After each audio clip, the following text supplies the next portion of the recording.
পিতা স্বৰ্গ পিতা ধৰ্ম এই বাক্যশাৰী লৈ আজি ভিডিঅ'টো আৰম্ভ কৰিছোঁ। সকলোকে স্বাগতম জনাইছোঁ পিংকি শৰ্মা যোৰহাট চেনেলটিলৈ। আজি বহুত দিনৰ মূৰত আকৌ এটি চমু ভিডিঅ' লৈ আপোনালোকৰ মাজত মই উপস্থিত হ'লোহি। আহকচোন পলম নকৰি ভিডিঅ'টো আৰম্ভ কৰোঁ আৰু আপোনালোকে চাই যাব ভিডিঅ'টো।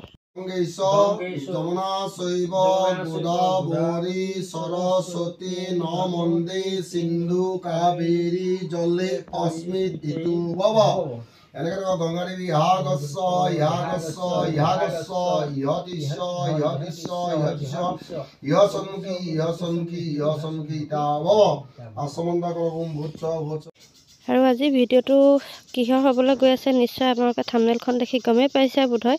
আজি মোৰ শহুৰ দেউতাৰ শ্ৰাদ্ধ কেতিয়াবাই হ'ল। ভিডিঅ'টো মই আজিহে দিছোঁ। আচলতে কামৰ কাৰণে অকণমান ব্যস্ত আছিলোঁ, গতিকে ভিডিঅ' আপোনালোকৰ মাজত দিব পৰা নাই, গতিকে মই ক্ষমা বিচাৰিছোঁ। আহক আজি এই চমু ভিডিঅ'টো আপোনালোকে উপভোগ কৰক আৰু কেনেকৈনো আমি শ্ৰাদ্ধ পাতিলোঁ তাকে চাওক।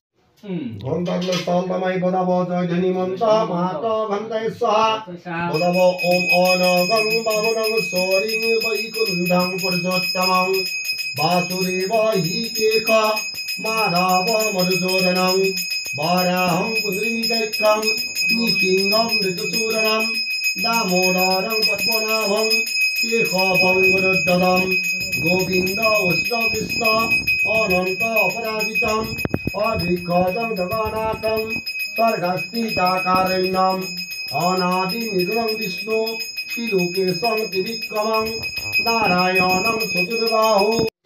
আৰু এয়া শ্ৰাদ্ধ ভগাৰ পিছত পুৰোহিতসকলে বা ঘৰৰ মানুহসকলে খাবৰ কাৰণে অলপমান ব্যঞ্জন বনোৱা হৈছিলে। খাবলৈ বাৰু ভালেই হৈছিলে, কিন্তু আপোনালোকে কেনেকুৱা দেখিছে জনাব দেই কমেণ্ট এটা কৰি। টেষ্টি হৈছিলে নে নাই, আপোনালোকে ভাল বুলি ক'লে আৰু ভাল লাগে। গতিকে ভিডিঅ'টো চাই যোৱাৰ বাবে ধন্যবাদ।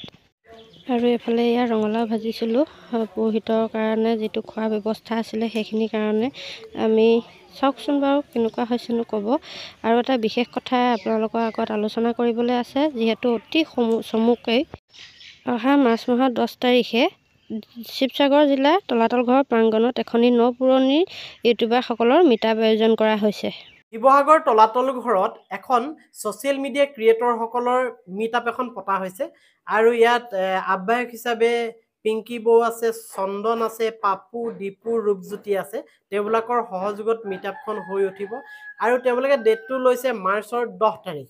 হয়, অহা মাহৰ 10 তাৰিখে শিৱসাগৰৰ তলাতল ঘৰৰ প্ৰাংগণত আমি সকলোৱে গৈ লগ পাই আছোঁ। আপোনালোক তাত উপস্থিত থাকিব আৰু মনৰ কথা পতাৰ লগতে অন্যান্য বহু আলোচনা কৰিম, যিবোৰ আলোচনাই আমাৰ ক্ৰিয়েটৰসকলক কিছু হ'লেও সকাহ দিব বা সহায় হ'ব। ধন্যবাদ।